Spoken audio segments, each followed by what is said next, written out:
ఇప్పుడు ఎవరి నోట విన్నా ఒక్కటే మాట, అదే గేమ్ చేంజర్.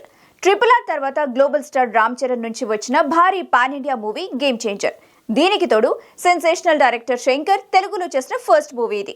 వీరిద్దరికి తోడుగా Tollywood top producer Dil Raju ఈ మూవీని చాలా ప్రెస్టీజియస్ గా నిర్మించడంతో ఈ క్రేజీ మూవీ ఆడియన్స్ ని ఎంతవరకు మెప్పిస్తుంది, బాక్స్ ఆఫీస్ దగ్గర ఫస్ట్ డే కలెక్షన్ ఎంత వస్తుంది, టోటల్ రన్ లో ఎంత కలెక్ట్ చేయనుంది, ఎలాంటి రికార్డులు సెట్ చేస్తుంది, ఇలా అనేక ప్రశ్నలు, ముఖ్యంగా ఫస్ట్ డే కలెక్షన్ ఎంత అనేది ఆసక్తిగా మారింది. మెగా పవర్ స్టార్ కాస్త గ్లోబల్ స్టార్ అవ్వడం, RRR తర్వాత రేంజ్ పెరగడంతో ఫస్ట్ డే సోలోగా ఎంత కలెక్ట్ చేస్తాడు, సోలోగా నార్త్ లో ఎంత మార్కెట్ ఉంది అనేది ఈ సినిమాతో క్లారిటీ రానుంది.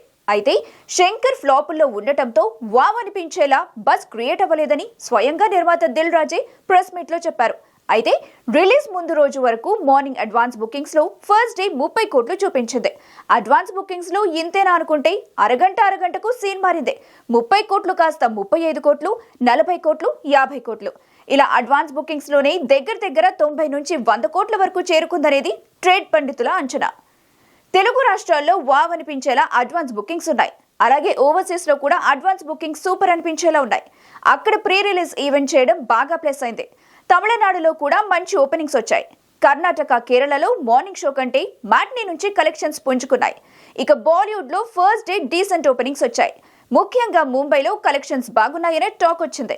శంకర్ ముందు చిత్రం ఇండియన్ 2 డిజాస్టర్ అవ్వడంతో ఆ ఎఫెక్ట్ గేమ్ చేంజర్ పై పడింది. అలాగే తెలంగాణలో బెనిఫిట్ షోలు లేవు. అయినప్పటికీ గ్లోబల్ స్టార్ స్టామినాతో వరల్డ్ వైడ్ గా ఫస్ట్ డే మంచి కలెక్షన్స్ రాబట్టింది. అఫీషియల్ గా అనౌన్స్ చేయలేదు కానీ 120 నుంచి 150 కోట్లు వచ్చే ఛాన్స్ ఉందని సమాచారం. అయితే ఇప్పుడు సంక్రాంతి సీజన్ కాబట్టి రోజుకు కలెక్షన్స్ మరింతగా పెరగడం ఖాయం. మరి ఫస్ట్ వీక్ ఎంత కలెక్ట్ చేస్తుందో, ఎలాంటి రికార్డ్ సెట్ చేస్తాడో చూడాలి.